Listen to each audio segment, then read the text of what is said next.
My name is Mary Wells. I'm currently the Dean of the College of Engineering and Physical Sciences at the University of Guelph. In terms of my history, I grew up in Montreal, and then I decided to study metallurgical engineering at McGill University. And the reason I decided to study metallurgical engineering was because, as one of the professors described to me, we all use materials every day. And many of our engineering designs are limited by the materials we use. So if you can contribute to helping us make better materials, we will really enhance the kinds of designs we can make. My involvement with aluminum started really when I was doing my PhD at the University of British Columbia.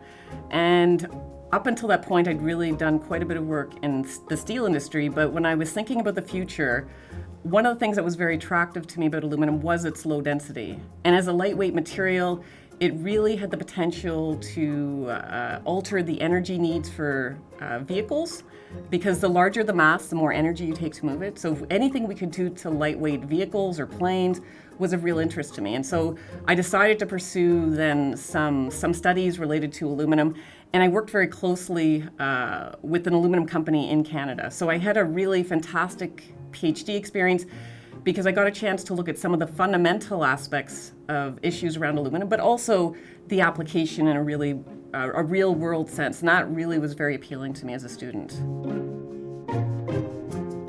When I graduated from my engineering degree in the 1980s, there weren't many women who were studying engineering at that point in time. I think across Canada it was about 13% women. So I definitely felt, I noticed that I was one of the few women studying, but I didn't really think about being sort of a woman in engineering till later in my career. In some ways it was an advantage. For example, when I was working in the steel industry, often if I was running a plant trial, some of the operations people thought I wasn't strong enough to carry the equipment down. So they said, "Don't worry, we'll carry it all for you." And I'm like, "Sure, I'll take the help, no problem." So in some ways it was very helpful.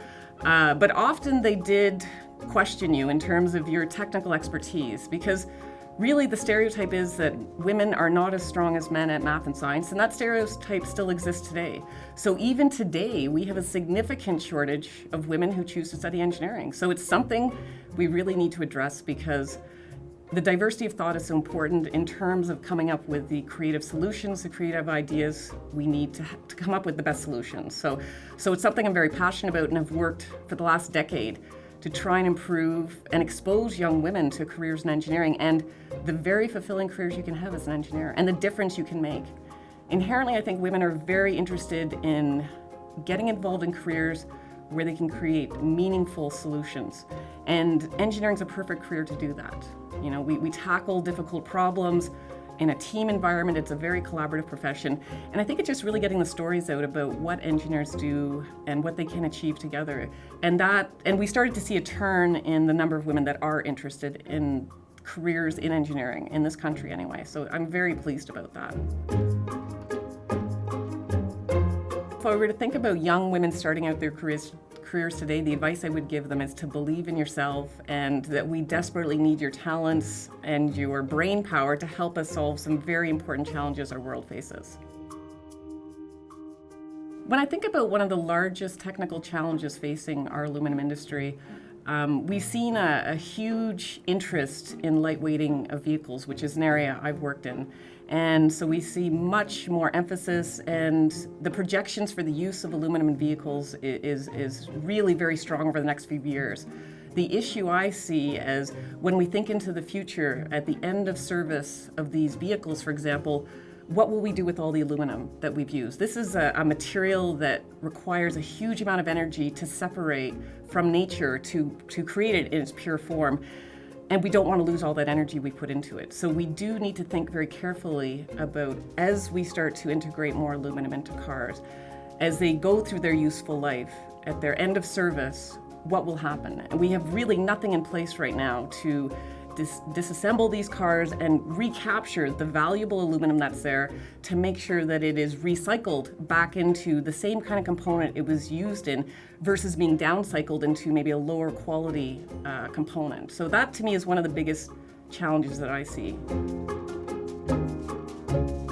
When we think about the use of aluminum today, there's many technical subjects that where the knowledge from them is very important. So, for example, if we think about sheets, really it's just the surfaces that are exposed. So anything around corrosion, the chemistry of how the surface of the aluminum will react with the environment is very, very important to understand how those surfaces will react over time.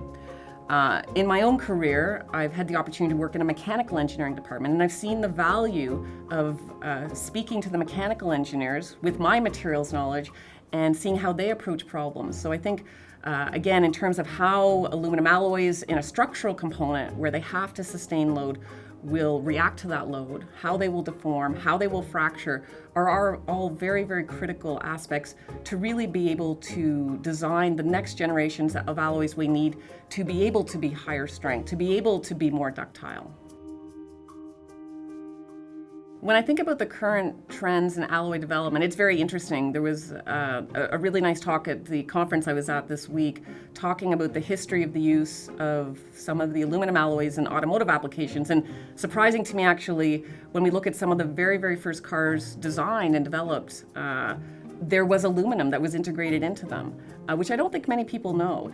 And, many of those alloys that have been used early on are still in existence today. Some of the 5000 series and 6000 series sheets are still really, really with us today. In terms of the trends for the future, it is this kind of trends of going towards higher strength alloys, but also more ductile alloys. And this is always the trade-off. Usually as you go to higher strength alloys, you lose the ductility. So we need to think of very innovative, interesting solutions where we can maintain the strength, but also enhance ductility.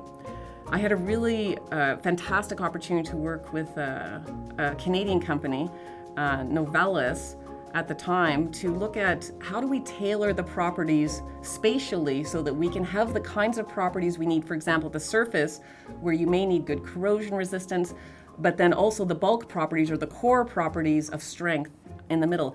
And they were doing this using what we called a co-casting operation. So you were casting these alloys together so you could spatially engineer the properties and the alloy composition to be different at different locations to achieve these different properties you need. So I think those are some of the very interesting trends we'll see as well. In my own career, part of the research I've been doing is looking at the extrusion process and looking at how the process itself impacts the kinds of microstructures that are formed in the aluminum alloys, as well as the mechanical properties. And it's this intersection between processing, the structure, and the properties that's so interesting to me and always has been, because it'll go over many length scales from sort of a micron times 10 to the minus 6 meters to the macroscopic properties. And so, with computers now and their power, they become a very, very powerful tool to provide us with a quantitative insight into what's going on. So we use software such as finite element software such as Deform to provide us with kind of the quantitative details spatially at different locations as to what the temperature history might be, the strain history, and the strain rate history. And these are the things that will go into producing the final microstructures that we see and the final properties. So they are an important part of allowing us to do the research we do and to provide us with that knowledge so that we can understand scientifically what is going on.